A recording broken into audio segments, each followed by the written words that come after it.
Sziasztok, kedves francia tanulók! A mai francia óra anyaga ismét egy múlt idő. Már is visszautalnék egy előző videóra, amiben már átnéztük a passé composé-t, és a mai órán pedig szóba kerül az imparfait. A címe parfaitement passé, imparfait. Azért ezt a címet adtam neki, mert nem igazán értem mai napig sem, hogy miért ez a neve ennek az igeidőnek, olyan tökéletlen, de hát ez a neve, kész, el kell fogadnunk. Na jó, ezt az igeidőt leginkább 10-es évfolyamok szokták tanulni, de vannak olyan franciás csoportok, akik már 9-ben, és nos, körülbelül 9.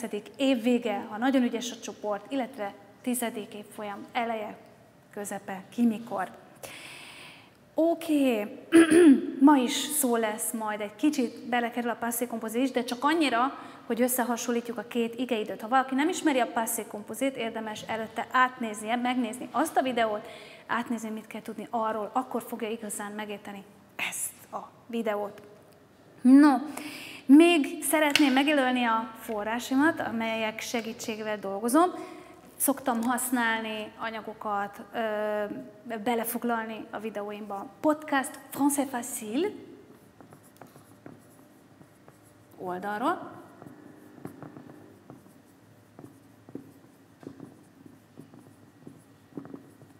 .org. És van még egy Français avec Pierre.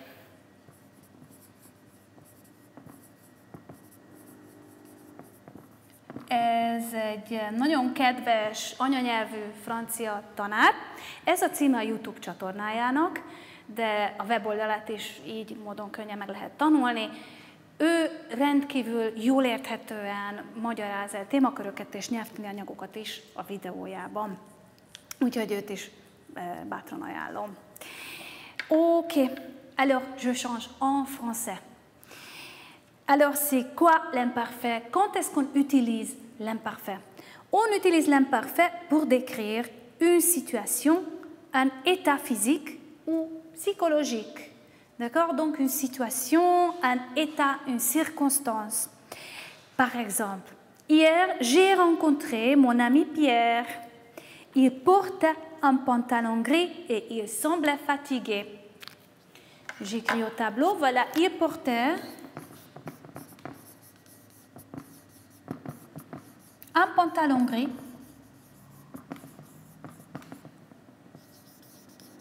et il semblait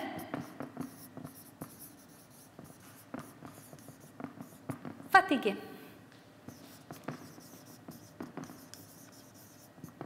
Donc voilà, il portait un pantalon, c'est un état. Quand on porte quelque chose, on le porte longuement. Et voilà, il semblait fatigué. On utilise l'imparfait pour décrire les conditions, les circonstances des actions principales, donc décrire une scène. Très souvent, quand on commence une histoire, à raconter une histoire, on commence par la description de la scène. Par exemple, ce jour-là, il faisait un temps magnifique. Il faisait soleil et les oiseaux chantaient partout dans le jardin. Tout d'un coup, voilà, quelqu'un est arrivé ou bien quelque chose s'est présenté, s'est produit. Donc voilà, il faisait un temps splendide, il faisait soleil. Ce sont des circonstances, c'est la météo de ce jour-là. On utilise l'imparfait pour évoquer une habitude au passé. Quand j'étais au lycée, je rendais visite à ma grand-mère chaque semaine. Bon, j'efface un petit peu. Donc, quand j'étais au lycée, je rendais visite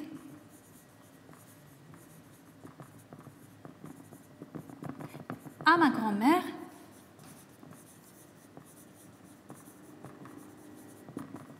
chaque semaine.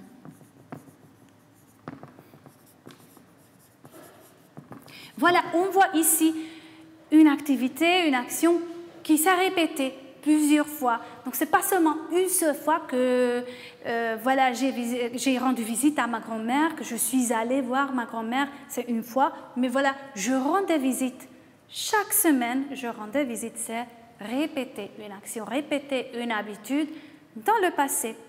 Je prenais des cours de piano tous les mercredis. Je prenais les cours de piano. Voilà, tous les mercredis. Donc, on peut également utiliser l'imparfait pour des souvenirs d'enfance, des habitudes, des actions répétées, des souvenirs. Bon, alors on arrive à un point très important. Je vais encore parler de l'imparfait plus tard, mais on passe à la formation de l'imparfait. Vous voyez déjà ici les verbes. Donc, je rendais, il portait, il semblait. Alors, c'est quoi? Pourquoi comme ça? Je vais effacer un petit peu pour vous montrer. Donc, l'imparfait se forme à partir du radical du première personne pluriel. Alors, bon, voilà, il y a je, tu, il, elle. Ce sont les personnes singuliers, d'accord? Donc, première personne singulier, deuxième personne singulier, voilà, singulier. Et première personne plurielle, c'est nous. Donc, on cherche la conjugaison du verbe, la conjugaison du présent avec nous, ok? Par exemple, aimer, aimons.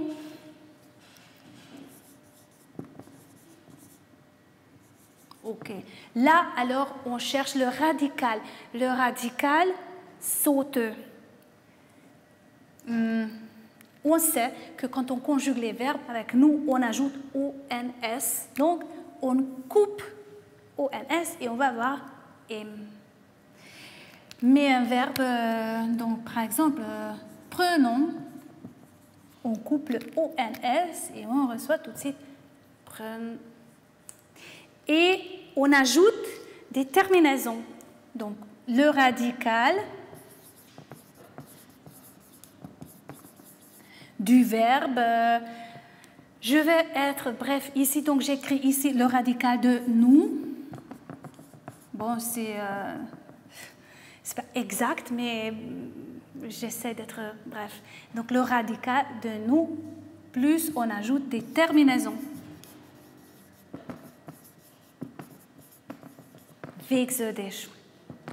Alors, il y a différentes terminaisons. Donc, je, tu, il, elle, on, voilà, nous, vous, il, elle, etc. Et les terminaisons, donc, AIS, voilà.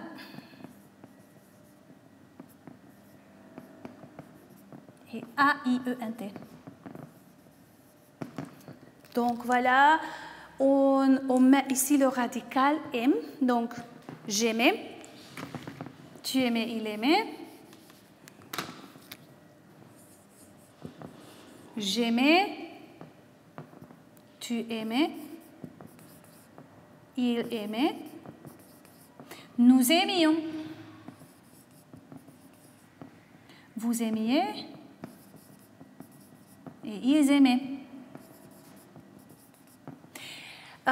C'est très important de faire attention à l'orthographe parce que on prononce tout simplement j'aimais, tu aimais, il aimait, elle aimait. Bon, aimions, aimiez, ça c'est un peu différent quand même, mais là, ils aimaient. Et en même temps, on prononce et on écrit A-I-E-N-T. Il faut beaucoup pratiquer. D'accord? La même chose avec prenons. Donc, je prends le radical, prenne, et je prenais, tu prenais, il prenait, nous prenions, vous preniez, il prenait. Avec faire, par exemple, je fais, tu fais, il fait, nous faisons, on coupe ONS, je faisais, tu faisais, il faisait, nous faisions, vous faisiez et faisait. Il y a d'autres cas pour utiliser l'imparfait, notamment par exemple quand on essaie de former une phrase avec conditionnel présent. Par contre, maintenant, je ne vais pas continuer avec de différents cas où on utilise l'imparfait. Pour aujourd'hui, ça suffit pour nous. Donc, on va maintenant faire la comparaison entre passé composé et imparfait. Donc, dans une autre vidéo, avant, j'ai parlé du passé composé. On utilise le passé composé pour une action principale, pour une action précise, pour une action ponctuelle et achevée. Et par contre, on utilise l'imparfait pour un décor, pour décrire la scène, une description. Parler des habitudes dans le passé, des souvenirs. C'est une action pas forcément achevée, d'accord? Et donc l'imparfait exprime la durée du passé, ok? Par exemple, je lisais un livre quand quelqu'un est arrivé, donc je lisais, c'est une durée. Ça ne fait pas un seul moment que voilà, je lis et après je finis. Ça dure pendant longtemps. Et donc, il y a quelques expressions après lesquelles on peut utiliser l'imparfait. Donc, par exemple, avant, à cette époque, pendant que je dormais. D'accord. Je vais montrer quelques phrases et on va examiner l'usage de l'imparfait et du passé composé à l'aide de ces phrases. Donc, parce que, voilà, ce n'est pas toujours facile. Donc, nous avons dit que, voilà, action achevée, ponctuelle, durée, description. Mais il y a des situations, il y a quelques exercices où on a du mal à distinguer entre les deux. Et en fait, on va voir pourquoi. Quand j'étais petit, je passais mes étés à Balatonfüred. Ça, c'est vrai pour moi. Je passais mes étés à Balatonfüred avec mes grands-parents et mes cousins. Et mes parents travaillaient, mais de temps en temps, ils venaient aussi pour nous rendre visite. Bon, quand j'étais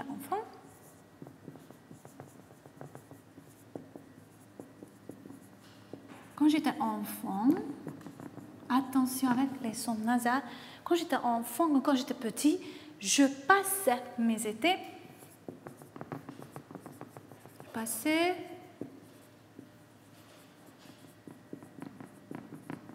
À Balatonfüred, BF, d'accord, abréviation. Quand j'étais enfant, je passais mes étés à Balatonfüred. C'est un souvenir, c'est pas une action ponctuelle, c'est pas achevé, c'est général, c'est une action répétée de temps en temps. Une question. Marie est partie.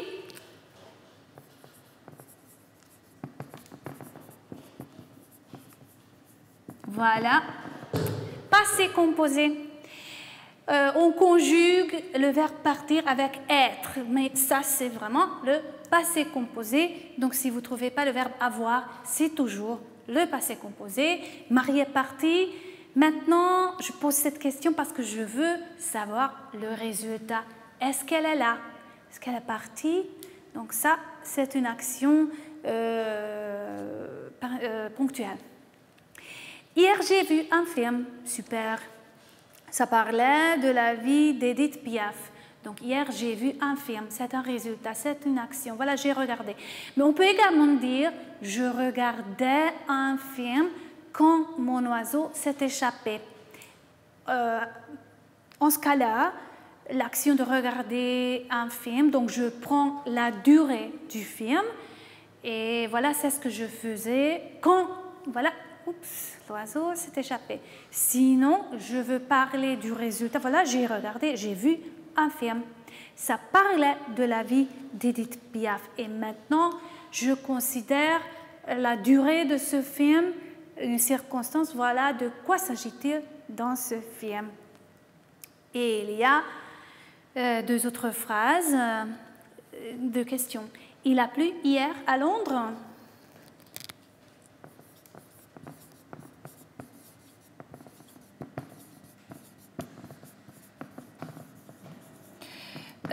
Ou bien, il pleuvait hier à Londres. Là, c'est vraiment bizarre. On peut utiliser les deux. Pourquoi ça? Donc, voilà, on peut savoir que, il faut savoir que de temps en temps, tous les deux sont possibles. Et il y a un changement léger, enfin, ça varie légèrement le sens de ce qu'on veut dire. Donc, il a plu hier à Londres. Voilà, je prends le sens ponctuel. Donc, comment était la météo? Et il pleuvait hier à Londres. Là, je pense à toute la journée. Donc, il y a une petite différence entre les deux, mais en fait, on peut là utiliser les deux. Ça peut arriver. Sinon, on peut savoir sûrement pour la description de la scène, pour des actions longues, si on veut prendre le sens de durée du temps, on utilise l'imparfait. D'accord? Ok, quelques autres phrases. Je lisais mon livre quand tout à coup, le téléphone a sonné. Je lisais mon livre. Je décris la situation et voilà l'action principale. Le téléphone a sonné et voilà, c'était Jean. Il voulait savoir si Rebecca était à la maison. En 1994, attention avec les chiffres. Il faut vraiment apprendre. Et en français, ce n'est pas évident. Il faut pratiquer. Il faut beaucoup pratiquer. Donc, les dates et les années, ça, c'est quelque chose à vraiment pratiquer. En 1994, oui, 94, j'habitais à Toulouse. J'habitais à Toulouse. C'est un état, ce n'est pas une action ponctuelle. Pendant notre enfance, nous jouions au tennis.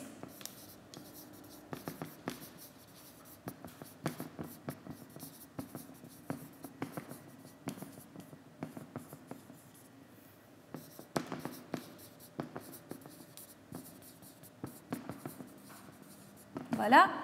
Pendant notre enfance, nous jouions au tennis. C'est une action répétée. Vous alliez souvent au cinéma. Avant, il voyageait beaucoup.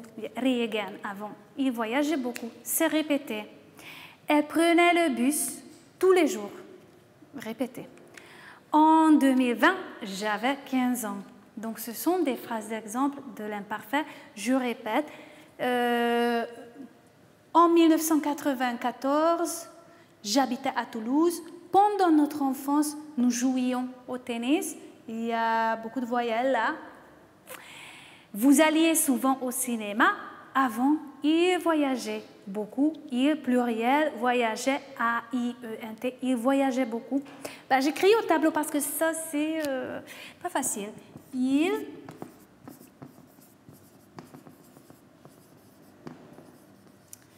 Pourquoi le E? Alors, avec les verbes manger, changer, voyager, quand on prend la forme de nous, il y a toujours un E. Nous mangeons. Nous mangeons, nous changeons, donc E-O-N-S. Et avec le verbe voyager, on garde le E. Pourquoi? Pour la prononciation. Ezt most elmondom magyarul. Ha itt nem lenne egy E betű, akkor itt a G-nek kéne ejtenünk. Viszont Z-nek kell ejteni. És ezért ehhez idomul a helyesírás is.